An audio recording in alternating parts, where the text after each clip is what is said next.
Well, party leaders are in the final push to Election Day. And with no clear front-runner, there is lots of talk about what should happen if none of the parties win enough seats to form a majority government. It is the case that the party that wins the most seats in modern Canadian history has been the party that forms the government. The Conservative leader is taking a strong stance on who should form the next government. Scheer says whoever wins the most seats should govern, setting up a possible challenge to Canada's long-standing parliamentary tradition. Historically, the incumbent gets the first crack at governing in a minority scenario. I think Quebecers remember well what the cuts under Stephen Harper were like. The cuts to culture. During a stop in Quebec, Justin Trudeau sidestepped questions about who should form the next government in the event of a minority. Instead, as you heard there, focusing on calling out the Conservatives for cuts under Stephen Harper. At the end of the day, Canadians, the vast majority of them, do not want Conservatives to come in and start cutting services. For his part, NDP leader Jagmeet Singh isn't shying away from talk of a coalition government. He's reiterating he's willing to be part of one to keep the Conservatives out of power. He went on to criticize Conservative leader Andrew Scheer for saying the party that wins the most seats should govern. Vashi Capellos, host of Power and Politics, joins me now. Vashi, 5 days until the election, we're in the final stretch. Is there anything the parties can do at this point to change people's minds? I think they hope there is something that they can do, and certainly we've heard that through their messaging. It appeared through the beginning of this campaign that the party's messaging was focused more on specific promises, things around affordability, around buying your first home. We went over them the last time that I've spoken with you. That has very much shifted in the last few days of this campaign to the what-if questions, the what-if scenarios about how everything could play out on Election Day, given that no party at this point, it looks like, is projected to win enough seats to form a majority. So their messaging now that they hope translates and gets people to change their mind is more about the possible scenarios after Election Day and stopping this guy or that guy from getting in. Okay, you talked about a majority being unlikely, and there's been so much talk of a minority government. What kind of scenario are we likely to see at this point?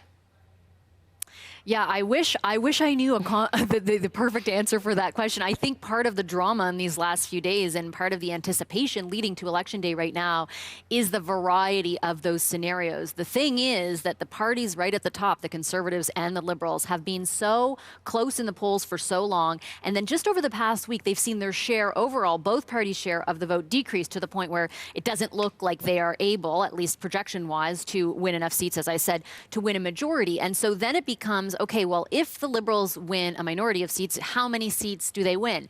Is it enough that if they sort of pair up with the Greens or with the NDP, they still have a shot at forming minority? Or will the Conservatives win still a minority, but enough seats that the difference is so wide, it would sort of be against custom for the Liberals and other parties to try and outmaneuver them and form government? So there's many different scenarios. You'll hear often from leaders that they're still thinking about a majority, but in the war rooms, I could tell you they're very much planning on the eventuality of a minority and thinking about the different configurations about how it might work. This entire country will be watching very closely. Vashi Capellos, host of Power and Politics, thank you. Well, as voters across the country make up their minds ahead of Monday's vote, some Indigenous communities won't be making a choice at all. As Alison Northcott reports, some bands feel the election has nothing to do with them. This is our longhouse. Kenneth Deere doesn't consider himself a Quebec or Canadian citizen.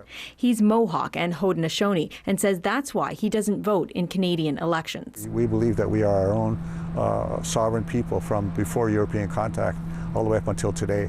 So we don't look at the Canadian government as being our government. The Haudenosaunee or Iroquois Confederacy is a group of 6 nations: the Mohawk, Oneida, Onondaga, Cayuga, Seneca, and Tuscarora. This is a replica of what we call a two-row wampum. The two-row wampum is at the heart of the way Haudenosaunee see their relationship with other nations. One purple row is our people in our canoe. And then the other purple row is a ship with sails. We believe the Canadian government is the ship with sails, you know. And then it's not up to us here in the canoe to decide who steers that ship with sails, you know. That's theirs. That's their. They have no business telling us how to steer our canoe. How many polling stations are there in Ganawage? None. And I think if there was one, we would be really shocked and be like, what are you doing here? Figures from Elections Canada show only 56 people from here on the Mohawk territory of Ganawage near Montreal voted in the last federal election, out of nearly 8,000 residents. Even at the Band Council offices, elected Chief Gasanahawe Sky Deer says she won't vote in this election. That's what's been passed down to us through the generations. The Assembly of First Nations says it respects the Haudenosaunee position, but says Indigenous votes can be a political force for change. Timmy Montour in Ganawage says he voted federally in 2015 for the first time. I said, listen, I'm not in my own canoe, and these people are giving me a chance to vote for their leader. I would be crazy not to take the opportunity. He'll likely vote again this time, even though he says some in his community held it against him. I almost felt, some people felt like I betrayed them. We pledge that the noise will be heard from one end of the world to the other. Kenneth Deer says while some may make a personal choice to vote, he sees a collective duty to resist. Alison Northcott, CBC News, Ganawage.